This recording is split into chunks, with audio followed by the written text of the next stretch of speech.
وبركاته.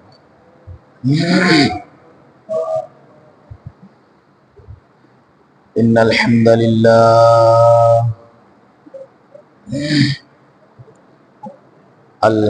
لله الأكرم الذي خلق الإنسان وكرم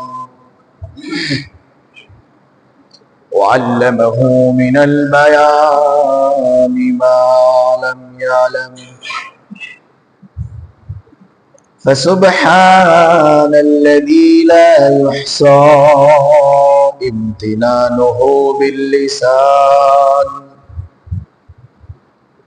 ولا بالقلم ونشهد أن لا إله إلا الله وحده لا شريك له ولا ولد له ولا والد له ولا مثل له ولا مثال له ولا مقارب له ولا مقارن له ولا مساوي له ولا مضارب له ونشهد أن سيدنا وسندنا وطبيب أرواحنا ومولانا محمدا عبد الله ورسوله صلى الله عليه وعلى آله وأصحابه وبارك وسلم تسليما كثيرا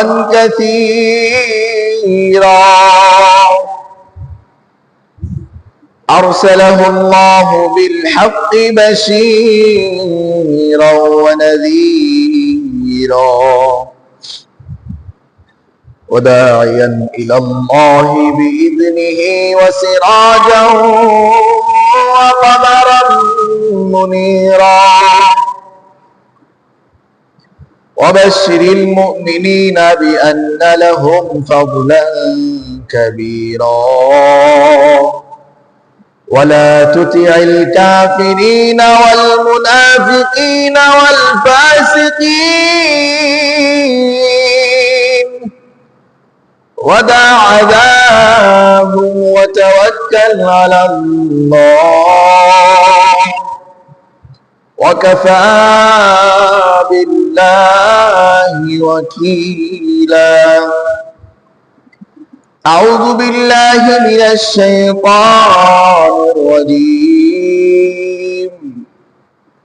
إن الله لا يغفر أن يشرك به ويغفر ما دون ذلك. وقال الله تعالى في آية أخرى في شأن حبيبه: ما كان محمد أبا أحد من رجالكم ولكن رسول الله وخاتم النبيين وكان الله بكل شيء عليما. إن الله وملائكته يصلون على النبي يا أيها الذين آمنوا صلوا عليه وسلموا تسليما. اللهم صل على محمد وعلى آل محمد كما صليت على إبراهيم وعلى آل إبراهيم إنك حميد مجيد. اللهم بارك على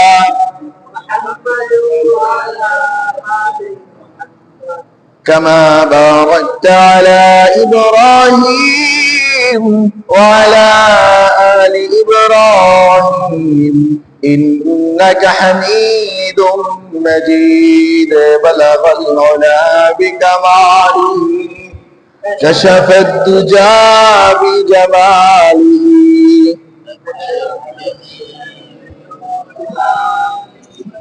صلوا عليه وآله بلغ العلا بكماله كشف الدجى بجماله حسنت جميع خصاله صلوا عليه وآله سبحانك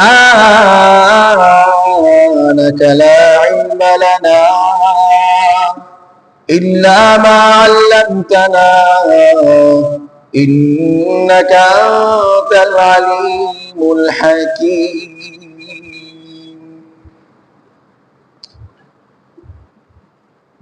আলহামদুলিল্লাহ সর্বপ্রথম সেই পরওয়ারদিগার মহাশক্তিশালী রব্বুল আলামিনের দরবারে শুকরিয়া জ্ঞাপন করি, যিনি আমাদেরকে সুন্দর একটা পরিবেশ দান করছেন। এই পরিবেশে রব্বুল আলামিন আমাকে আপনাকে জুমাবারে মসজিদে জুমার নামাজের উদ্দেশ্য করে আসার এবং বসার তৌফিক ইনায়েত করেছেন। এজন্য অন্তরস্থল থেকে মুহাব্বতের সহিত সমস্যারে সবাই একসঙ্গে মালিকের শিখিয়ে দেওয়া কালামে শুকুর সবাই বলি আলহামদুলিল্লাহ। রব্বুল আলামিন আমাকে আপনাকে প্রতিনিয়ত মালিকের পক্ষ থেকে অসংখ্য অফুরন্ত নিয়ামতের ভিতরে ডুবায় রাখছে, ভোগ করাইতেছে। যে নিয়ামতের একটা নিয়ামতের শুকরিয়া যদি মালিকের কাছে আদায় করি সারা জীবন জিন্দেগি পার হয়ে যাবে। একটা নিয়ামতের শুকরিয়া আদায় করা শেষ হবে না, এত অফুরন্ত নিয়ামত।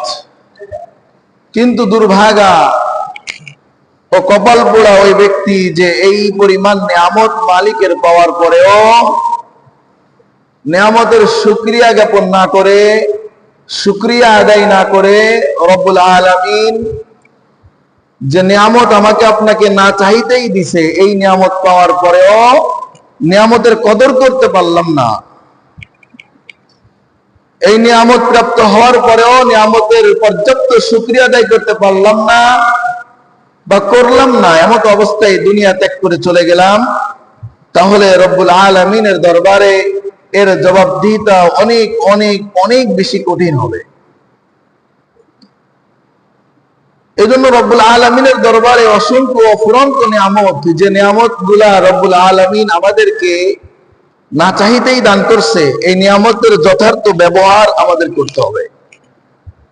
প্রত্যেক কাজের শুকরিয়া কিন্তু আলহামদুলিল্লাহ বলা দ্বারা আদায় হয় না। আপনাকে মুখ দিছে, জিহ্বা দিছে, রব্বুল আলামিনের এই জিহ্বা দিয়ে শুধু আলহামদুলিল্লাহ বললেই জিহ্বার শুকরিয়া আদায় হবে না।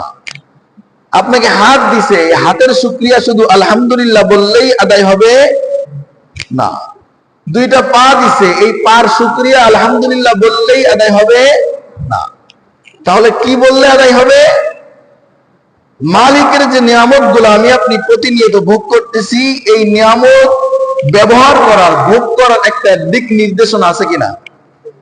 মালিকের দেখানো দিক নির্দেশনা অনুযায়ী মালিকের দেওয়া প্রত্যেকটা নিয়ামতের যথার্থ ওই নিয়মে ব্যবহার করাই পূর্ণাঙ্গ শুকরিয়া। চক্ষু দিছে, এই চক্ষু দিয়ে দেখার কাজ আমাদের, কিন্তু দেখার একটা সীমাবদ্ধতা আছে কিনা? মনে যা চাইবে তাই দেখতে পারবো না। এই যে দেখার জন্য যে সীমাবদ্ধতা, যে নিয়ম নীতিটা মালিক বাতলায় দিছে, এই নিয়ম নীতির আঙ্গিকে ব্যবহার করার নামই দেখার শুকরিয়া, ঠিক কিনা? মালিক শ্রবণ শক্তি দিয়েছে, এই শ্রবণ শক্তি যা যা মালিক শুনতে বৈধতা দিয়েছে, পাস দিয়েছে, মালিকের পক্ষ থেকে অর্ডার দিয়েছে, এই সমস্ত কিছু শোনাটাই শ্রবণ শক্তির শুকরিয়া, ঠিক কিনা? ঠিক প্রত্যেকটা নিয়ামত এভাবে। যদি আমাদেরকে রব্বুল আলামিন এমন হাজারো নিয়ামত আছে যেটা আমরা চাই নাই, তবুও মালিক না চাইতে দিছে, এটা মালিক অনেক দয়া মায়া রহমান করে আমাকে আপনাকে দান করছে।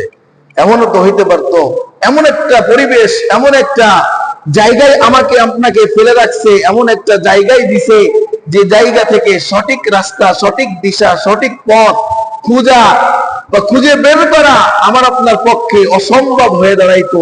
এমন পরিবেশেও তো মালিক আমাকে আপনাকে বানাইতে পারতো, ঠিক কিনা? যেমন ইব্রাহিম আলাইহিস সালামকে এমন একটা পরিবেশে আল্লাহ রাব্বুল আলামিন জন্ম দিছিলেন যে পরিবেশটা পরিপূর্ণই শিরকে মত্ত ছিল। কি ছিল?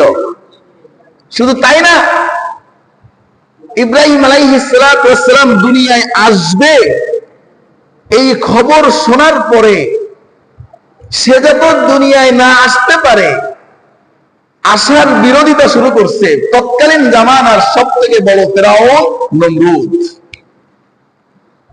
এই বিশ্ব শাসন করছে 4 জন ব্যক্তি। কয়জন?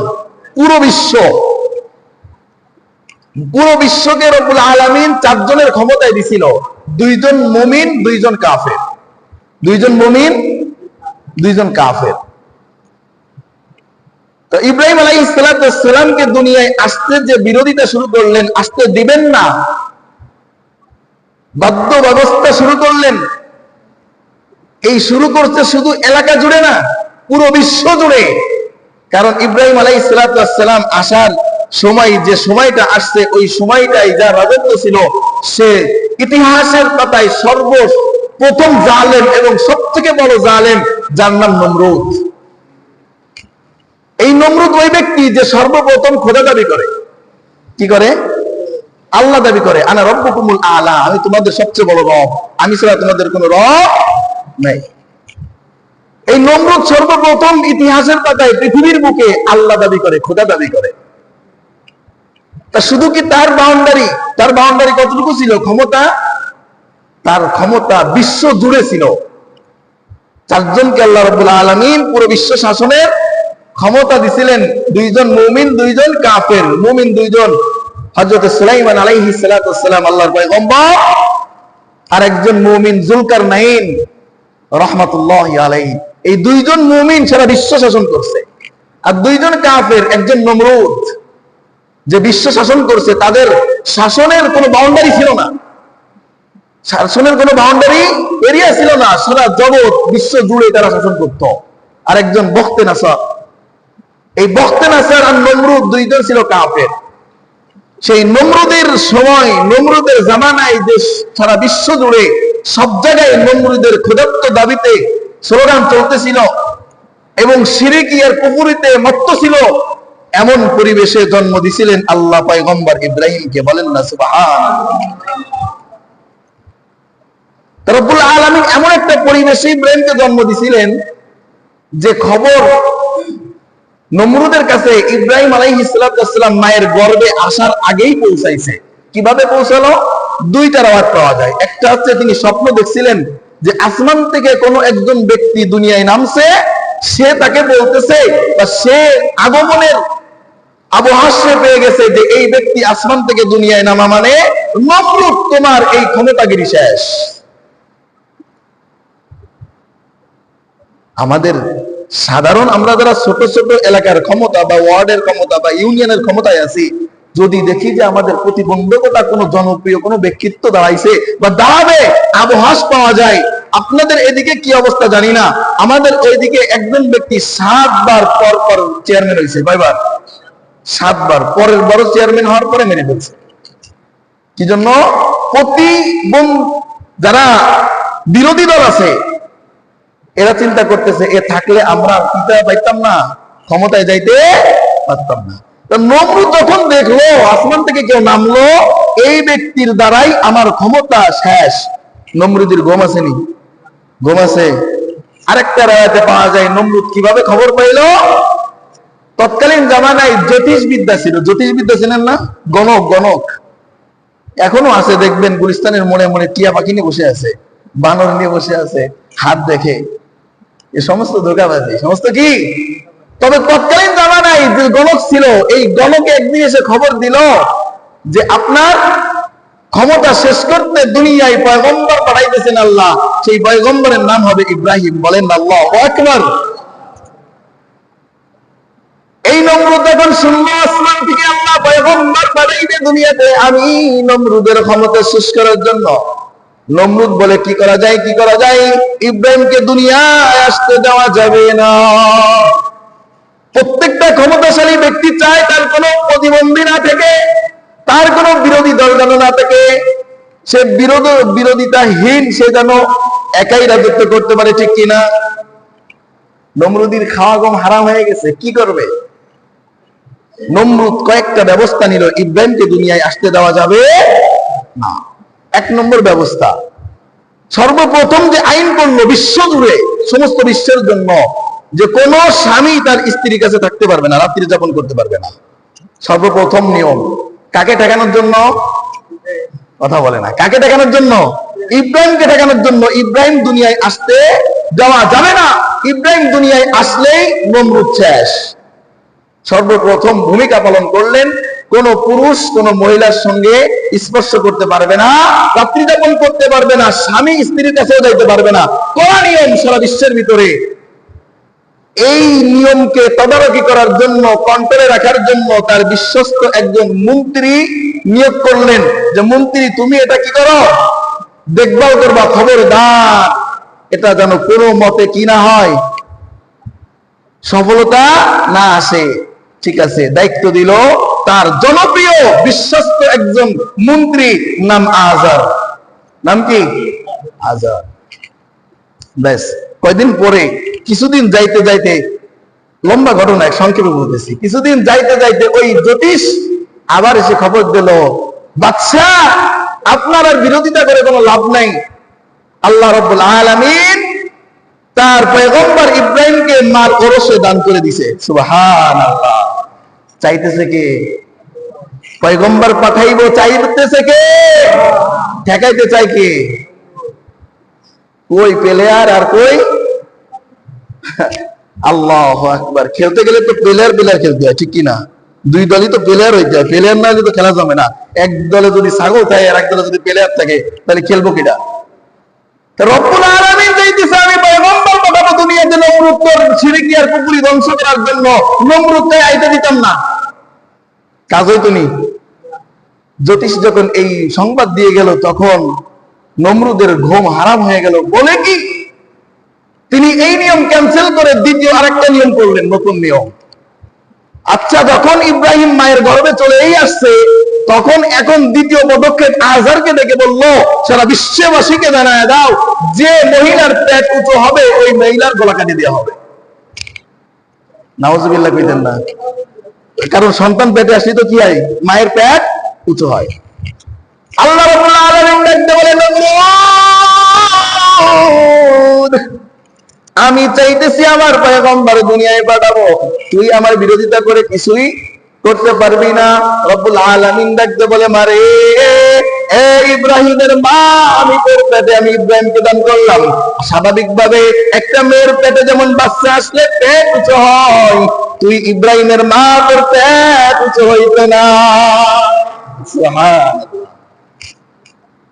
যখন এভাবে 10 মাস পুরে গেছে, জ্যোতিষ এসে খবর দেয়, এখনই আপনার বিরোধী, আপনার শত্রু দুনিয়ায় আগমন করবে, আর গলা কাইটে লাভ নেই, আর গলা কাইটে লাভ নেই। তখন নমরুদের ঘুম তো আরো হারাম হয়ে গেছে, খাওয়া দাওয়া বন্ধ হয়ে গেছে। কয় কি, হ্যাঁ দুনিয়ায় অলরেডি চলে আসছে। এখন তৃতীয় পদক্ষেপ নিল। নমরুদ বলল, যাও প্রত্যেকটা ঘরে ঘরে যায় দেখো কোন ঘর থেকে কান্নার আওয়াজ আসে, যে ঘর থেকে বাচ্চার কান্নার আওয়াজ আসবে ওই ঘর সহ, ওই বাসিন্দা সহ জ্বালায় পুরায় শেষ করে দিবা। আল্লাহ রাব্বুল আলামিন বলে, ইব্রাহিম রে পাঠাবো আমি, হেফাজতের দায়িত্ব আমি আল্লাহ, তুই নমরুদ ঠেকাইতে চাইলেও পারবি না। রব্বুল আলামিন ইব্রাহিম আলাইহিস সালামকে একটা মুজিজা দান করলেন। এই মুজিজাটা হচ্ছে দোস্ত, ইব্রাহিম আলাইহিস সালাম সারাদিন ঘরের ভিতরে থাকতো, কিন্তু আশ্চর্যের বিষয়, যখন ক্ষুধা লাগলে বাচ্চারা কি করে? বাচ্চারা কি করে? কান্না করে। মা কিন্তু বাচ্চার কান্না শোনা মাত্রই বুঝে আমার বাচ্চার ক্ষুধা লাগছে। আল্লাহ রাব্বুল আলামিন বলে, ইব্রাহিম আমি তোর কান্নাটাকে এমন প্রযুক্তি দিয়ে এমন প্রসেসিং করে দিব, তুই যদি কান্দ, তোমার কান্না শুধু তোমার আব্বা আর মা ছাড়া পৃথিবীর কেউ শুনতে পাবে না। ইব্রাহিম যদি কান্না করে শুনতে পায় কে কে? মা আর আব্বা। শুধু তাই না, আল্লাহ রাব্বুল আলামিন বলে, তোমার মা কোথাও কাজে গেছে, হে ইব্রাহিম তোমার মা তোমার কাছে নাই, কান্নার আওয়াজ বাড়তে পারে। আমি ইব্রাহিমকে একটা মুজিজা দান করলাম। হাদিসের ভিতরে আসছে, ইব্রাহিমের কোন আঙ্গুল দিয়ে আল্লাহ রাব্বুল আলামিন দুধ সরবরাহ করত, এর পরের আঙ্গুল দিয়ে মধু সরবরাহ করত, মাঝখানের আঙ্গুল দিয়ে আল্লাহ রাব্বুল আলামিন পানি সরবরাহ করতে। বলেন না আল্লাহু আকবার। যখন কান্না বেশি পাইতো মা কাছে থাকতো না, ইব্রাহিম আলাইহিস সালাম তার কোন আঙ্গুলটা গালের ভিতরে দিয়া চোষণ শুরু করত। দেখবেন ছোট বাচ্চা যদি কান্না করে, আপনার বা তার নিজের আঙ্গুল যদি গালের ভিতরে ভরে দিতে পারেন, ঢুকায় দিতে পারেন, তাহলে ওই বাচ্চার কান্না ঠান্ডা হয়ে যায়, ঠিক না? আল্লাহ রাব্বুল আলামিন ইব্রাহিম পয়গম্বরের আঙ্গুলের ভিতর থেকে মায়ের স্তনের মতো একেবারে শুভ্র দুধ বের করে দিতে। অবস্থ শুধু তাই না, চাইতেছেন পয়গম্বর পাঠাইবেন কে? আল্লাহ রাব্বুল আলামিন। ঠেকাইতে চাইতেছে কে? নমরুদ। তার শাসন ব্যবস্থা নষ্ট হয়ে যাবে, তার নামে পূজা করা শেষ হয়ে যাবে, মূর্তি পূজা করা শেষ হয়ে যাবে। এই জন্য পয়গম্বরকে দুনিয়ায় আসতে দেওয়া যাইতো না। আল্লাহ রাব্বুল আলামিন হাদিসের ভিতরে জানায় দিচ্ছে নবীর মাধ্যম দিয়ে, সাধারণভাবে একটা শিশু 1 বছরে যতটুকু বড় হয়, কয় বছরে? 1 বছরে যতটুকু বড় হয়, আমার পয়গম্বর ইব্রাহিম প্রতিদিন তার থেকে বেশি বড় হয়। সুবহানাল্লাহ বলেন না? দেখতে দেখতে ইব্রাহিম 10-12 বছর 15 বছরের পোলাপানের মতো হয়ে গেছে। কিছুদিন আগে জন্ম নিল ইব্রাহিম, ছোট বাচ্চা আর নাই, কি হয়ে গেছে? বড় হয়ে গেছে। অথচ এই ইতিহাস জানার উদ্দেশ্য এটা না, এই ইতিহাস জানার উদ্দেশ্য আমরা কিন্তু ইব্রাহিমের সন্তান, ঠিক কিনা? আমরা কার সন্তান? আমাদের জাতির পিতার নাম কি? মুসলিম উম্মাহর পিতার নাম কি? ইব্রাহিম। আমাদের পিতা, জাতির পিতা ইব্রাহিম খলিলুল্লাহ। ইব্রাহিম যখন বড় হয়েছে, দেখে তার বাবা কিন্তু ওই যে আজার, মনে আছে নি? কারে বানাইছিল? নমরুদ যাকে এই নিয়ম করে তত্ত্বাবধানের দায়িত্ব দিছিল, তদারকির দায়িত্ব দিছিল, সেই মন্ত্রীর নাম কি? আজার। এই আজারের গর্ভেই আল্লাহ রাব্বুল আলামিন কি করছে? ইব্রাহিম পয়গম্বরকে দান করছে। ইব্রাহিম পয়গম্বরকে দান করে এখন এই আজার তো মন্ত্রী তো ছিল, পাশাপাশি ছিল মূর্তি ব্যবসায়ী। কি ব্যবসায়ী? মূর্তি ব্যবসায়ী। আজার নিজে মূর্তি বানাইতো, এই মূর্তিগুলো বাজারে উঠাইতো, বাজারে বিক্রি করে তার ইনকামের রাস্তা সে ইনকাম করত। আর আল্লাহ রাব্বুল আলামিন ওই ঘরের ভিতরেই কাকে পাঠাইছে? অবস্থ শিক্ষা নাও। আজকে মূর্তি পূজার মহব্বত তুমি ছাড়তে পারো না, তুমি মুসলমান নামে কলঙ্ক। আজকে দুর্গা পূজার উৎসব তোমার মন থেকে যায় না, কালী পূজার মণ্ডপে না গেলে তোমার মন ভরে না। তুমি কি মুসলমান আছো না বেঈমান হয়ে গেছো? আজকে শিক্ষা নাও। আল্লাহ রাব্বুল আলামিন যুগে যুগে পয়গম্বর কি জন্য পাঠাইছে, কোরআনটা খোলো আর খুলে খুলে পড়ে দেখো।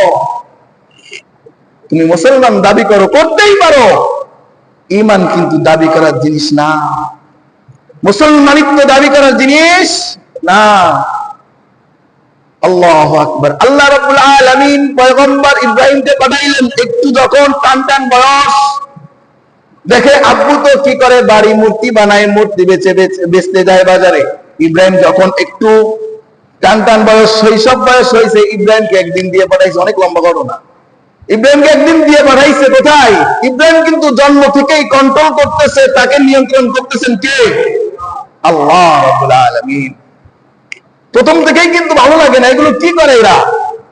এ পূজা করে কেন? নিজে হাতে মা বানায়, নিজে হাতে প্রভু বানায়, নিজে হাতে মূর্তি বানায়, আবার তার সামনে সিজদা দিয়ে তাকেই কি করে? প্রভু বলে ডাক দেয়, আবার তাকেই নিজে হাতে ধ্বংস করে দেয়। এটা তো কখন আল্লাহ, প্রভু, মালিক, সৃষ্টিকর্তা, রিজিকদাতা হইতে পারে না। ইব্রাহিমের মনে ভালো লাগে না। এবার বাবার সাথে কখনো বাজারেও যায় না। হঠাৎ একদিন বাবা কইতেছে, যা এই মূর্তিগুলা বাজারে নিয়ে যা, আমি যেভাবে বিক্রি করে আসি এভাবে বিক্রি করে আয়। ইব্রাহিমের মাথায় উঠাই দিছে ডালার ভিতরে। ইব্রাহিম আলাইহিস সালামের যাইতে মনে চাইতেছে না। এরপরে গেছে, বাবা হুকুম করছে, কিন্তু যাওয়ার সময় পথে রাস্তার ভিতরে ইব্রাহিম আলাইহিস সালামের হিংসু লাগছে। ডালাটা আস্তে করে নামায় রেখে রাস্তার সাইডে গেছে একটু জরুরত ছাড়তে, তাকায় দেখে পিছনে শব্দ হয়, কিরে আমি তো জরুরত ছাড়ি, এখানে পিছনে শব্দ কেন? তাকায় দেখে যে পুকুরে আমার বাবার আমার মূর্তির উপরে কাজ সারতেছে। এমন তো অবস্থায় তিনি জরুরত ছেড়ে এসে দেখে যে মূর্তিগুলা একবারে ভিজে গেছে। তখন তাদেরকে ডাক দিয়ে হচ্ছে, কিরে তুই তো আমার প্রভু না, তুই না আমার বাবার প্রভু, আমাদের সৃষ্টিকর্তা, তোর গায়ে কুকুরে জরুরত ছাড়লো, এই জরুরত তুমি ঠেকাইতে পারলা না, তুমি কেমন প্রভু? যাও, তোমাকে আর মাথায় বহন করে বাজারে নিব না, তোমরা হাঁটে হাঁটে যাবা, নাই ঠ্যাঙে দড়ি বাঁধতে সব করে টানতে টানতে নিয়ে যাবো। ইব্রাহিম আলাইহিস সালাম কি করছে? প্রত্যেকটা মূর্তির পায়ের ভিতরে রশি লাগাইছে, লাগায় টানতেছে, টানতে টানতে নিয়ে গেছে। এখন টানতে যদি এই মাটির মূর্তিগুলো ঠ্যাঙে দড়ি বেঁধে টানতে টানতে নিয়ে যায়, সব মূর্তিগুলো হেঁটে হেঁটে যাইবো না? টানার চোটে এই হাসনানোর জন্য সব, কারোর হাত নাই, কারো পা নাই, কারো নাক নাই, কারো মাথা নাই, ভেঙে গেছে।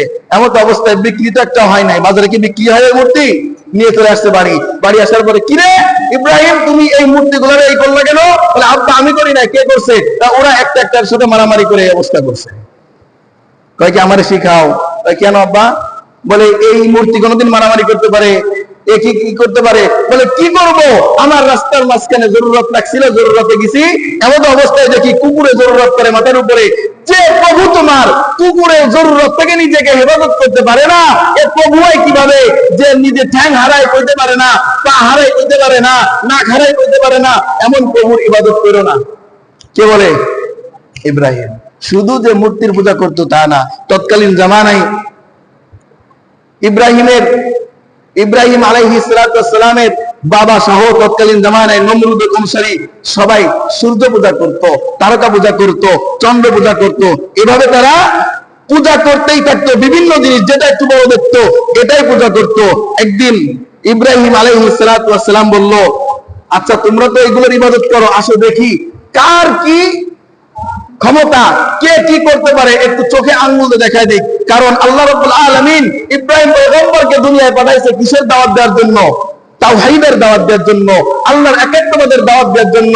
আল্লাহ রাব্বুল আলামিন ইব্রাহিমের মাধ্যমে তার বাবা তার কওমদেরকে ডাক দিয়ে বলতেছে, ইব্রাহিম ডাক দিচ্ছে, ওয়াইয ক্বালা ইব্রাহিমু লিআবীহি, ইব্রাহিম তার বাবাকে ডাক দিয়ে বলতেছে, আজারা তাত্তাখিযু আসনামান আলিহা, হে বাবা তুমি এই মূর্তি বানাইছো আলিহা, ইবাদত করার জন্য, উপাসনা করার জন্য, মাবুদ রূপে। ইন্নী আরাকা ওয়া কওমাকা ফী দালালিন মুবিন, আমি সুস্পষ্ট দেখতে পাচ্ছি তুমি সহ, কে কাকে বলে? ইব্রাহিম তার বাবাকে বলে, তুমি সহ তোমার এই জনগোষ্ঠী, তোমার এই সম্প্রদায় সবাই ভ্রষ্ট, সবাই গোমরাহ, সবাই জাহান্নামী। আল্লাহ রাব্বুল আলামিনের পয়গম্বর ইব্রাহিম বলতেছে, ওয়াকাযালিকা নুরি ইব্রাহিম মালাকুতাস সামাওয়াতি ওয়াল আরদ ওয়া লিয়াকুনা মিনাল মুকিনিন। ইব্রাহিমকে আমি আল্লাহ দান করেছি একাত্মবাদের বিশ্বাস, আল্লাহ তাওহীদ, যে কখনোই এইগুলা উপাস্য হইতে পারে না, প্রভু হইতে পারে না, এই চন্দ্র প্রভু হইতে পারে না, এই মূর্তিও প্রভু হইতে পারে না, এই দুর্গাও প্রভু হইতে পারে না, এই কালীও প্রভু হইতে পারে না, এই সরস্বতীও মালিক হইতে পারে। আল্লাহ রাব্বুল আলামিনের পয়গম্বরে ডাক দিচ্ছে, হে জাতি দেখো আসো, ফালাম্মা জান্না আলাইহিল লাইলু রাআ কাওকাবা, রাত্রি যখন নেমে আসলো তারা তারকা পূজা করত, তারকাকে দেখে বলল, এটাই নাকি তোমাদের রব, এটাই নাকি আমাদের রব, তোমরা বড়। তারকা যখন দেখলো, ক্বালা হাযা রাব্বী, এটা আমাদের প্রতিপালক, এটা আমাদের প্রতিপালক। ফালাম্মা ফালা ক্বালা লা উহিব্বুল আফিলিন, রাত্রি শেষে যখন কি হয়ে যায়, তারকাগুলো ডুবে যায়, ভোর রাত্রে দেখবেন তারকাগুলো ডুবে যায়। তারকা যখন ডুবে যায়, ইব্রাহিম আলাইহিস সালাম বলে, যে জিনিস পরিবর্তন হয়, যে জিনিস চলে যায় আবার আসে, এই জিনিস কখনো প্রভু হতে পারে না। এরপরে রব্বুল আলামিনের পয়গম্বর বলতেছে, ফালাম্মা রাআল কমারা বাযিগান ক্বালা হাযা রাব্বী, যখন চাঁদ দেখলো, চন্দ্র দেখলো আকাশে, তারকার থেকে চন্দ্রকে বড় দেখা যায়, বলে এটাই নাকি তোমাদের রব, এটাই নাকি আমাদের রব। ফালাম্মা ফালা ক্বালা লা উহিব্বুল আফিলিন, ফালাম্মা ফালা ক্বালা লা ইল্লাম ইয়াহদিনি রাব্বি লাকুনান্না মিনাল কওমিয যালিমিন। তোমরা যদি এই তারকার এই চন্দ্রের পূজা করো তাহলে অবশ্যই অবশ্যই তোমরা গোমরাহ, সুস্পষ্ট পথভ্রষ্ট।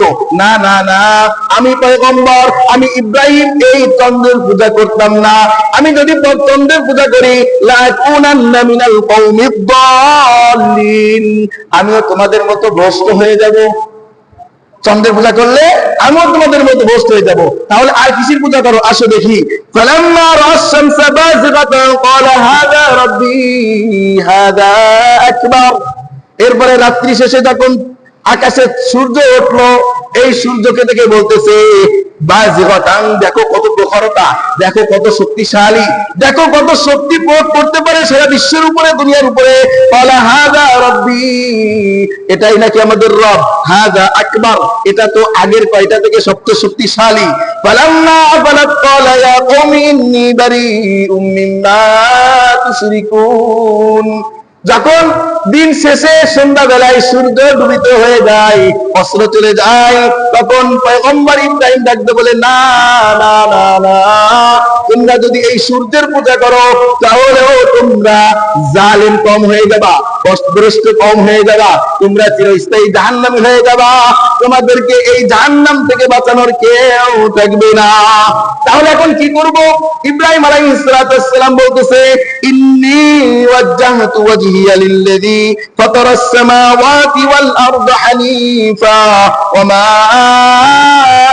আনা মিনাল মুশরিকিন।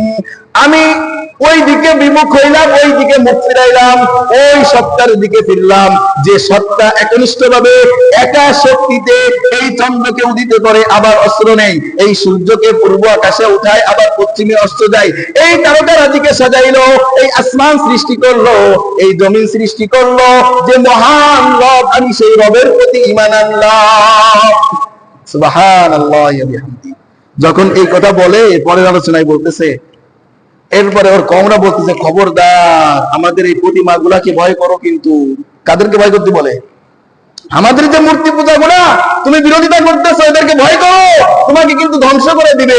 ইব্রাহিম আলাইহিস সালাম বলতেছে ওয়া কাইফা আখাফু মা আশরাকতুম, তোমরা যার সাথে শিরিক করো তাকেই তোমরা ভয় করো না, আর যাকে শিরিক করতেছো আমি পয়গম্বরকে তাকে ভয় করতে বলো? যে মহান রবের সাথে তোমরা শিরিক করো, সেই আল্লাহর ভয় তোমার ভিতরে নাই, তোমাদের ভিতরে নাই। আর তোমরা যে শিরিক করতেছো মূর্তি পূজা, এই মূর্তি পূজাকে আমাকে ভয় করতে বলো? কিভাবে এটা সম্ভব? কখনোই সম্ভব না। কারণ সবকিছু করনেওয়ালা কে? সবকিছু করনেওয়ালা কে? একমাত্র আল্লাহ। আল্লাহ রাব্বুল আলামিন ছাড়া এই ভালো মন্দ বিচার আচার, কারোর সৌভাগ্য ভালো করে দেওয়া, কারোর জন্য দুর্ভাগ্য করে দেওয়া, এটা কখনোই মানুষ করতে পারে? মানুষ তো পারেই না। আর মূর্তি তো বহু দূরের কথা, মূর্তি পারেনি মানুষের কোন ভাগ্য নির্ধারণ করতে, কখনোই পারে না। আর এভাবে কে ডাক দিচ্ছে? হযরত ইব্রাহিম আলাইহিস সালাম ডেকে ডেকে তার কওমদেরকে বুঝাইতেছে। এরপরে যখন দেখলো যে না আর হয় না, ইব্রাহিমকে তো আর ফিরানো যায় না, ইব্রাহিম তো এভাবে ফিরবে না, তখন তাদের ভিতরে একটা পরামর্শ হইল যে কি করা যায়। ইব্রাহিমকে বিভিন্ন কৌশলে, ইব্রাহিম আলাইহিস সালামকে বিভিন্ন কৌশলে তারা কাবু করার চেষ্টা করছে, নিজের দলে আনার চেষ্টা করছে, মূর্তি পূজা করানোর চেষ্টা করছে, কিন্তু কখনো কোনোভাবেই সম্ভব হয় নাই। এরপরে একদিন ইব্রাহিম আলাইহিস সালামের ওই জামানার কওমেরা তারা বিভিন্ন দিন বিভিন্ন সময় অনুষ্ঠান করত, আনন্দ উল্লাস করত। এই বিভিন্ন দিনকে মূর্তি পূজাকে অনুসরণ করত, অনুকরণ করত এবং উৎসব পালন করত। একদিন ইব্রাহিম আলাইহিস সালামকে সবাই বলতেছে আগামীকাল আমাদের একটা উৎসব আছে, তুমি কি যাবা? বলে কোথায়? বলে আমাদের এই গ্রাম থেকে ছেড়ে ওই পাশের গ্রামে। বলে না, আমি যাব না তোমাদের উৎসবে, আমি শরীক হইতাম না তোমাদের উৎসবে। কেন? তোমরা সবাই মুশরিক, তোমরা সবাই পথভ্রষ্ট, তোমরা সবাই মালিকের সঙ্গে শিরিক করো। আনা লা উশরিকু বিরাব্বি, আমি কখনোই আমার মালিকের সঙ্গে কি করতে পারতাম না? শিরিক করতে পারবো না।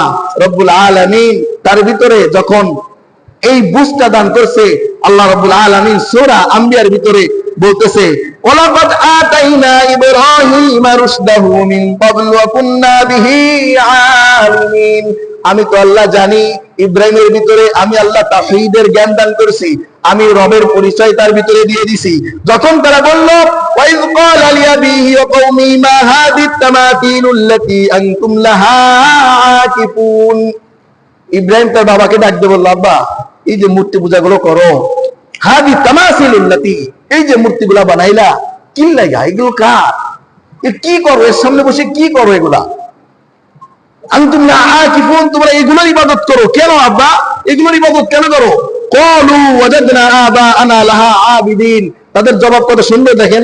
যখন বাবাকে বলছে ইব্রাহিম যে মূর্তিগুলা কেন বানাইলা, আর মূর্তির সামনে বসে বসে কেন এগুলা করো, খাবার দাও, এ তো খাইতে পারে না, কথা বলো, ডাকো, ডাক শুনতে পারে না, এর কাছে কিছু চাও, দেওয়ার ক্ষমতা রাখে না, তাহলে এইগুলো কেন করো? তখন ইব্রাহিমের বাবা কি বলতেছে জানেন? ইব্রাহিমের কওম সবাই বলতেছে ক্বালু ওয়াজাদনা আবাআনা লাহা আবিদিন, আমাদের পূর্বপুরুষ আমার বাবাকে পাইছে এই অবস্থায়, আমার দাদাকে পাইছে এই অবস্থায়, আমার বাবা আমার দাদাকে তার দাদাকে পাইছে এই অবস্থায়, আমার দাদা তার দাদাকে পাইছে এই অবস্থায়, পূর্বপুরুষ থেকে এভাবে করতে দেখতেছি তাই করি, এগুলো কি লাগা করি এগুলো আমরা জানি না। আসলে কি জানে কেউ? আসলে কি জানে করতে গাইলো? আরে ভাই, যারাই মূর্তি পূজা করে তাদের কিতাবেই লেখা আছে মূর্তি পূজা কখনোই একটা মানুষের জন্য সমচীন না। আরে স্রষ্টার কখনো সুরাত হইতে পারে না, স্রষ্টার কখনো ছবি তোমার সামনে আসতে পারে না, তুমি কিভাবে একদম স্রষ্টার ছবি বানায়া তার পূজা শুরু করলা? তাদের জবাব ইন্না ওয়াজাদনা আবাআনা লাহা আবিদিন, পূর্বপুরুষ থেকে পাইছি তাই তার পূজা করি। এরপরে দেখেন ইব্রাহিম বলতেছে, ইব্রাহিম আলাইহিস সালাতু ওয়াস সালাম বলতেছে ক্বালা লাকাদ কুনতুম আনতুম ওয়া আবাউকুম ফি দালালিম মুবিন, তোমার দাদা তার দাদা তার দাদা এভাবে যত দূর থেকে আসছে সবাই সহ তোমরা সুস্পষ্ট গুমরার ভিতরে, সুস্পষ্ট গুমরার ভিতরে। আচ্ছা, কথাগুলো কার, কে বলতেছেন? আল্লাহ রাব্বুল আলামিন। এরপরেও যদি আপনার মনে হয় না মূর্তি পূজা ঠিক আছে, এরপরেও যদি আপনার মনে হয় মূর্তি পূজা ঠিক আছে, তাহলে আপনার জন্য মুসলমানিত্ব থাকলো না, আপনি বেঈমান হয়ে মরে যাবেন ইনশাআল্লাহ। এরপরেও যদি মনে হয় না মূর্তি পূজা ঠিক আছে, তাহলে আপনার জন্য আর কোনো কথা আমার নাই। আল্লাহ রাব্বুল আলামিন বলতে দেখেন, পয়গম্বর বলছে ক্বালু আজিতানা বিল হাক্কি আম আনতা মিনাল লাইবিন, এরপর তার জাতি কওমরা ইব্রাহিমকে ডাক দেওয়া, আচ্ছা ইব্রাহিম তুমি কি আমাদের কাছে সত্যের দাওয়াত নিয়ে আইছো নাকি মস্করা করো? সত্যের দাওয়াত নিয়ে আইছো নাকি মস্করা করো? মানে দেখবেন অনেক সময় কোরআনের আয়াত, কোরআনের কোন হুকুম বিধান বলে যদি বলা হয় এগুলো আল্লাহর বিধান, অনেকে হাসে, অনেকে কি করে হাসে, হ্যাঁ এটা তো আল্লাহর কথাই, মানে এমন একটা সূরাতে, এমন একটা ভঙ্গিতে, এমন একটা অঙ্গ ভঙ্গিতে দেখায় যে মনে হয় যে না এগুলো আল্লাহ বলে নাই, বা আল্লাহ বললেও মনে ভুল করে বলে হয়েছে, এগুলো আমাদের জন্য উচিত না। আছে না, আছে না এমন কিছু মানুষ? তো ইব্রাহিম আলাইহিস সালাম যখন এই মূর্তি পূজা থেকে তার কওমকে তাওহীদের দিকে, আল্লাহর একাত্মবাদের দিকে দাওয়াত দেয়, তখন ইব্রাহিমকে বলে ক্বালু আজিতানা বিল হক, তুমি কি সত্য বলতেছো, আম আনতা মিনাল লাইবিন, নাকি আমাদের সাথে উপহাস করো, আমাদের সাথে মজা করতেছো আমাদের প্রভুদেরকে নিয়ে?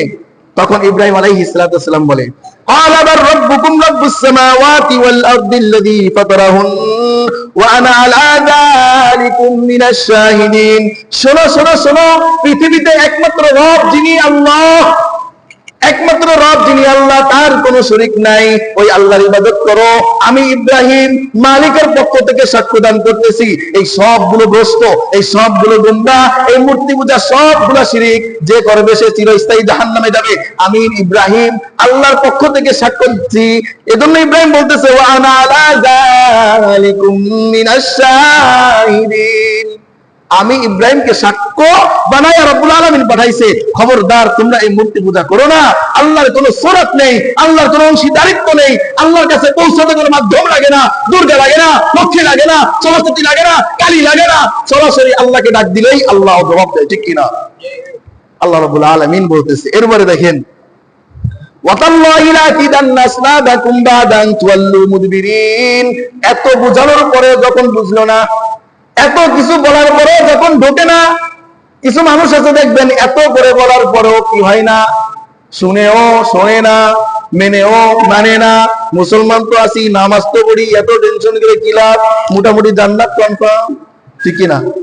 নামাজ তো পড়ি, দুর্গা পূজায় গেলে কি তো, আরে নামাজ তো পড়ি, কালী মন্দিরে যে একটু দুধ কলা দিলে কি তো, নামাজ তো পড়ি, মসজিদে তো যাই, আছে না কিছু মানুষ? আল্লাহ রাব্বুল আলামিন আমাদের সবাইকে হেফাজত করে, বলেন আমিন। ইব্রাহিম আলাইহিস সালামকে তাদের অনুষ্ঠানে রাখছে, আসেন দুর্গা পূজা আছে, যাবেননি? ইব্রাহিম কি কয়? ওমা আনা মিনাল মুশরিকিন, আমি যাইতাম না। দুর্গা পূজা আর কালী পূজা এক মণ্ডপে হয় না আলাদা আলাদা হয়? কথা কয় না, আলাদা আলাদা না? কালী মন্দির একটা, দুর্গা মন্দিরের একটা, সরস্বতী পূজার অন্য জায়গায় হয়, আর লক্ষ্মী পূজা অন্য জায়গায় হয়। ওদের পূজার আলাদা আলাদা মণ্ডপ আছে। এখন বড় মন্দির ছেড়ে ওরা ছোট মন্দিরে উৎসব পালনের জন্য গেছে, ইব্রাহিমকে দাওয়াত দিয়েছে, ইব্রাহিমকে যাইতাম না। ইব্রাহিম আলাইহিস সালাম বলে যাইতাম না। তবে মনে মনে একটা ভিডিও পরিকল্পনা করছে। ইব্রাহিম আলাইহিস সালাম বলতেছে, ওয়াতাল্লাহ, আল্লাহর কসম করে বলি, যাও তোমরা সবাই চলে যাও, ওই পূজায় যাইবা তো। লাকিদান্না আসনামাকুম বাদা আন তুওয়াল্লু মুদবিরিন, তোমরা সবাই চলে যাবা এই বড় মণ্ডপটা রাখে, আইসে দেখো আমি এই মণ্ডপে কি করি। ইব্রাহিম যে দেবরা কোথায় আইছে? মূর্তির পরে। এত বুঝাইলাম জাতিকে, এই জাতি শুনলো না, এই জাতি মানলো না, যা এই তোকে মণ্ডপ ধরে একটা মূর্তি গুলারে শেষ করে দিব। কে বলতেছে? ইব্রাহিম আলাইহিস সালাম। সবাই চলে গেছে। পরের দিন সকালে উঠে তাদের অন্য অনুষ্ঠানে, যার পর মণ্ডপ খালি। ইব্রাহিম আলাইহিস সালাম একটা কুড়াল নিচে হাতে। কি নিচে? কুড়াল নিয়ে মণ্ডপের ভিতরে ঢুকছে, বিসমিল্লাহ করে। কোনোটার হাত নাই, হাতে মারতেছে, কোনোটার পায়ে মারতেছে, কোনোটার মাথায় মারতেছে, কোনোটার নাকে মারতেছে, কোনোটার চোখে মারতেছে। 360টি মূর্তি, 359টি মূর্তিকে এভাবে ভাঙছে। ভাঙার পর কুড়ালটা বড় মূর্তি যেটা ছিল, সব থেকে বড় একটা মূর্তি থাকে, দেখছেন? বড় মূর্তির গলার ভিতরে ঝুলাই রাখছে। আমার কথা না, আল্লাহর কথা। আল্লাহ বলতেছে বড় মূর্তির গলার ভিতরে ঝুলাই রাখছে, রেখে ব্যাস ইব্রাহিম বেরিয়ে চলে আসছে। এরপরে দেখবেন কিছু মানুষ আছে, বাড়ি আসার পরে আগে বাবার কবরে দুটা সিজদা না দিয়ে ভিতরে ঢোকে না, আছে না? তাই হিন্দুদের কালচার, হিন্দুরা কি করে? বাড়ি আসার পরে একটু তুলসী গাছের গোড়া কিছু একটু করে, একটু সরস্বতীর কিসের পূজায় মূর্তিতে যায়, একটু চুমো খায়, একটু নাই, একটু এভাবে কি করে, অনেক কিছুই করে আর কি। তাই দেখবেন কিছু মানুষ, আমাদের মুসলমান, বাবার কবরটা বাড়ির সামনে, ঢোকার সময়ও এক সেজদা, আমি সচক্ষে দেখে বলতেছি, আর না জানা, বেরোনোর সময় একটা সেজদা, কপাল ঠেকায়, কপাল কপাল কপাল, সুস্পষ্ট শিরিক। কবরে সেজদা দেওয়া আর মূর্তির সামনে সেজদা দেওয়া সম্পূর্ণ শিরিক। সেজদা দিয়ে এই বিশ্বাস যদি রাখো, একবারেই কাফের, একবারেই কাফের, ইমানের বাউন্ডারি থেকে বোর্ড আউট, একেবারে বাউন্ডারি ছাড়া হয়ে যাবে। যখন তারা আসতেন, ওই অনুষ্ঠান শেষ করে বাড়ির দিকে ফিরেছে, ইব্রাহিম আলাইহিস সালাম ফাজআলাহুম জুজাজা, সব করে ভেঙে চূর্ণ বিচূর্ণ করছে, ইল্লা কাবীরা, বড়টা ব্যতীত। কোনটা ব্যতীত? বড়টা ব্যতীত। লাআল্লাহুম ইলাইহি ইয়ারজিউন, যাতে করে তারা এখানে এসে এটা দেখে, তাদেরকে এই উসিলায় কিছু নসিহত করতে পারি। এতদিন তো বুঝাইলাম, মাথায় হাত বুলায় হইল না, এখন দেখি কোন একটা কিছু অবলম্বন করে, কোন একটা পরিকল্পনা করে এদেরকে বোঝানো যায় কিনা। দেখেন এরপরে আসলো, ক্বালু মান ফাআলা হাযা বিআলিয়াতিনা, সবাই একসঙ্গে এসে আগে মণ্ডপে ঢুকছে, অন্ত বরকত নিতে ঢুকবে বাসায়। মণ্ডপে ঢুকে দেখে যে সব মূর্তিগুলো ভেঙে ফেলছে, একমাত্র বড়টা বসে আছে, বড়টা দাঁড়ায় আছে, বড়টার গলার ভিতরে কুড়াল চলতেছে। সবাই বলতেছে, ক্বালু মান ফাআলা হাযা, এই এমন কাজ কে করলো? আমাদের প্রভুগুলাকে ভেঙে ফেললো কে? বিআলিহাতিনা ইন্নাহু লামিনাজ জালিমিন, কে ভাঙছে? সে বড় জালেম। যে আমাদের প্রভুকে ভেঙে ফেলছে সে বড় জালেম। কারা বলতেছে? ওই মূর্তি পূজকরা বলতেছে। এবার দেখেন, ক্বালু সামি'না, কিছু লোকে বলল আমরা শুনেছি বলতে, এমন একজন যুবক, ফাতান, এমন একজন যুবক, ইয়াযকুরুহুম ইউকালু লাহু ইব্রাহিম, যাকে ইব্রাহিম বলে ডাকা হয়, এই ইব্রাহিমকে বলতে শুনেছি তোমাদের মূর্তির বিরুদ্ধে কথা কইতো, তোমাদের মূর্তির পছন্দ করতো না, মূর্তি পূজা সে সাব্যস্ত করতো না, মূর্তি পূজায় মত পেশ করতো না, এদেরকে একে আলোচনা করতে শুনেছি। তখন তারা বললো তাদেরকে ডেকে আনো, ইব্রাহিমকে ডেকে আনো। ইব্রাহিমকে ডাকা হলো, ক্বালু ফাতু বিহি আলা আইনিন নাসি লাআল্লাহুম ইয়াশহাদুন, সবার সামনে জড়ো করো, সবার সামনে ইব্রাহিমের কথা কয় না, বিচার করা হবে। ইব্রাহিমের কি করা হলো? ইব্রাহিমের বিচার করা হবে। ইব্রাহিমকে ডেকে আনছে। বিচার কে করতেছে? মুশরিকেরা। কার বিচার করে? আল্লাহর পয়গম্বরের বিচার করে।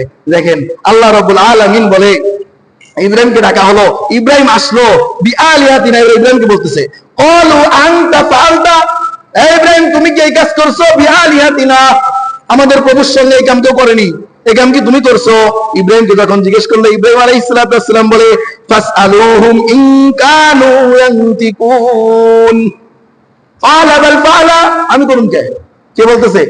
ইব্রাহিম আলাইহিস সালাম বলছে, আমি কেন করব? বলে কিনা করেছে? বলে কিনা করেছে কাবীরুম হাযা ফাসআলুহুম, তোমাদের বড়রা তো জীবিত, বড়রা জিজ্ঞেস করো।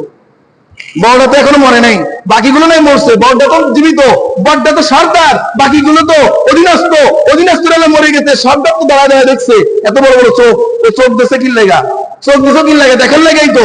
এত বড় বড় চোখ দিয়ে দেখছে না, তো বড়টার কাছে জিজ্ঞেস করো। ইব্রাহিম বলতেছে, এরা বলতেছে ইনকান ইয়ান্তিকুন, সে বলুক, সে তো তোমাদের প্রভু। তোমাদের কাছে ওহী দিক যে কে এই কাজ করছে, কে বাকি অধীনস্থ সমস্ত 359টা মূর্তিকে ভেঙে ফেললো, একটা মূর্তিকে বাঁচায় রাখছে, এটা বলো। ফারাজাউ ইলা আনফুসিহিম, এরপরে নিজেরা নিজেরা একটু সলা প্রস্পর্শ করতেছে, পরে বলতেছে লাকাদ আলিমতা মা হাউলা ইয়ান্তিকুন, হে ইব্রাহিম তুমি এটা কেন বলো? তুমি তো জানো এরা কথা কইতে পারে না, তুমি আবার জিজ্ঞেস করতে কেন বলো? তখন ইব্রাহিম আলাইহিস সালাম বলে আরাবাতাবুদুনা মিন দুনিল্লাহ মা লা ইয়ানফাউকুম শাইআন ওয়া লা ইয়াদুররুকুম, হাই তোমরা এমন জিনিসের ইবাদত করো যে কথাও কইতে পারে না, মুখও নাড়াইতে পারে না, তোমাদের খবর দিতে পারে না, তার ক্ষতি করনেওয়ালাকে ঠেকাইতেও পারে না, তোমাদেরও কোনো ক্ষতি করতে পারে না, তোমাদেরও কোনো উপকার করতে পারে না। উফিল লাকুম, তোমাদের জন্য আফসোস। কে বলতেছে? ইব্রাহিম পয়গম্বর, জাতির পিতা, আমাদের পিতা, এসে আফসোস করলো তার জাতির জন্য। তুই মুসলমান কলঙ্ক, তুই মুসলমান নামধারী বেঈমান, তুই কিভাবে মূর্তি পূজার সামনে যায় দুধ কালাম করস? লজ্জা করে না? মুসলমান হয়ে মূর্তি পূজার সামনে যেতে লজ্জা করে না? তোমার বাবাকে গালি দিচ্ছে, তোমার বাবাকে এক গোষ্ঠী গালি দিচ্ছে, তোমার মান নামে মিথ্যা অপবাদ ছড়াইতেছে, তুমি তাদের সাথে যে হুল্লা করতেছো, আনন্দ করতেছে। তুই সন্তান না, সন্তান নামের কলঙ্ক। তোমার বাবার গালি তোমার শুনতে ভালো লাগে না, তোমার মান নামে মিথ্যা অপবাদ শুনতে ভালো লাগে না। তোমার মালিক যে আল্লাহ, এই আল্লাহর নামে শিরক করতেছে, আল্লাহর ক্ষমতা নিয়ে টানা হেসরা করতেছে, আল্লাহর ক্ষমতাকে বন্টন করে দিয়ে তারা তাদেরকে প্রভু বানাইলো, তুমি সেখানে যে আনন্দ উল্লাস করলা? হায় মুসলমান বেঈমান, হায় নেমো খারাপ, তুমি কিভাবে পারলা এটা? তুমি কিভাবে পারলা এটা? তাদের সাথে আনন্দ শরীক হইতে, তাদের গলায় স্বর মিলায়া আনন্দ মিছিল করতে, কিভাবে তাদের রঙে রঙিন হইতে পারলা? তুমি মুসলমান, তোমার ভিতরে ঈমান নাই। যে মূর্তিকে দুনিয়া থেকে বিদায় দেওয়ার জন্য, যে আল্লাহর নামে শিরককে দুনিয়া থেকে মুছে দেওয়ার জন্য আল্লাহ রাব্বুল আলামিন 2,25,000 পয়গম্বর দুনিয়ায় পাঠাইছে একমাত্র মূর্তি পূজার বিরুদ্ধে, একমাত্র শিরকের বিরুদ্ধে। আজকে মুসলমান তোরা নামধারী, আজকে সেই মূর্তি পূজার পক্ষে তোমরা স্লোগান দাও, আবার মুসলমান দাবি করো। আল্লাহ রাব্বুল আলামিন বলতেছে, এবারে দেখেন, উফিল লাকুম ওয়া লিমা তা'বুদুনা মিন দুনিল্লাহ আফালা তাকিলুন, তোমাদের জন্য আফসোস হয় হে আমার জাতি, হে আমার পিতা, হে আমার মা, তোমাদের জন্য আমার আফসোস হয়। ওই এমন জিনিসের ইবাদত তোমরা করতেছো আল্লাহকে মাইনাস করে, যে জিনিস তোমার উপকারও করতে পারে না, ক্ষতি করতে পারে না, তোমারটা তো পরে করবে, নিজের আত্মরক্ষাও করতে পারে না, এমন জিনিসের ইবাদত তোমরা করো, তোমাদের কি লজ্জা লাগে না? ইব্রাহিম আলাইহিস সালাম যখন এতভাবে বুঝাইলো, বোঝানোর পরেও যখন দেখে যে না, এরা আর ফেরে না, তখন যখন দেখে যে না, দলিলা দিল্লায় পারি নে, কোরআন হাদিসে পারি নে, তখন একটা ক্ষতি করার চিন্তা করে না মানুষ? শক্তিতে না বললে তোকে কৌশলে কাজ করবো, এমন কিছু প্রকৌশলী মানুষ আছে। তা ইব্রাহিমের কওম বললো, যা তোর সাথে যখন যুক্তিতে পারলাম না, সত্যি হক দেওয়ার জন চলে আসছে, আর গ্রহণ যখন করবো না, তখন তোমার একটা ব্যবস্থা নিতে হবে। কি ব্যবস্থা নিতে হবে?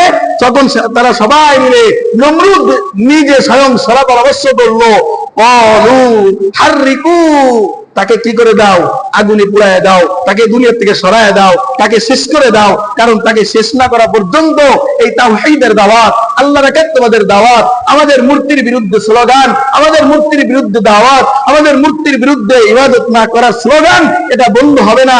একমাত্র বন্ধের রাস্তা, একমাত্র স্তব্ধ করে দেওয়ার রাস্তা, ইব্রাহিমকে দুনিয়া থেকে সরাইয়া দিতে হবে। কি করা যায়? তখন পরামর্শ করে সবাই মিলে পরামর্শ করলো, কি করতে হবে? ইব্রাহিমকে জ্বালায়া দিতে হবে। দুনিয়ার বুকে ইব্রাহিমকে রাখা যাবে না, ইব্রাহিম বুঝতে কোনো কিছু থাকবে না। তারা লাকড়ি গুছাইতে লাগলো, অনেক লম্বা ঘটনা। আল্লাহ রাব্বুল আলামিন আমাদের সবাইকে এই শিরিক নামক এমন জঘন্য জুলুম থেকে আল্লাহ রাব্বুল আলামিন বলে ইন্না শিরকা লাযুলমুন আযীম। আরে শিরকটা সবথেকে বড় জালেম, শিরকটা সবথেকে বড় জুলুম মালিকের জন্য। মালিকের সাথে জুলুম করলা, আরে মানুষের সাথে জুলুম করলা তো এক পর্যায়ে, মানুষের সঙ্গে জুলুম করলা তো একভাবে, কিন্তু সবথেকে বড় জালেম ওই ব্যক্তি যে আল্লাহর সঙ্গে শিরক করলো। এত কিছু আল্লাহই দিল, আল্লাহর প্রশংসা না করে, আল্লাহর গুণনাম না গে তুমি যে মূর্তি নিজে হাতে বানাইলা, ওই মূর্তির পক্ষে স্লোগান দিলা, ওই মূর্তিকে আল্লাহর শরীক বানাই না, আল্লাহর অংশীদারিত্ব তার মধ্যে বন্টন করে দিলা। এর মতো জালেম পৃথিবীতে আর কেউ নাই। আল্লাহ রাব্বুল আলামিন আমাদের সবাইকে এত বড় জুলুম, মূর্তি পূজা সহ যত শিরিক আছে, সমস্ত শিরিক থেকে নিজেদের ঈমানকে হেফাজত করে মুমিন হয়ে মরার তৌফিক দান করুন, বলেন আমিন। ওয়া আখিরু দাওয়ানা আলহামদুলিল্লাহি রাব্বিল আলামিন ওয়া মা আলাইনা ইল্লাল বালাগ। আসসালামু আলাইকুম ওয়া রাহমাতুল্লাহ।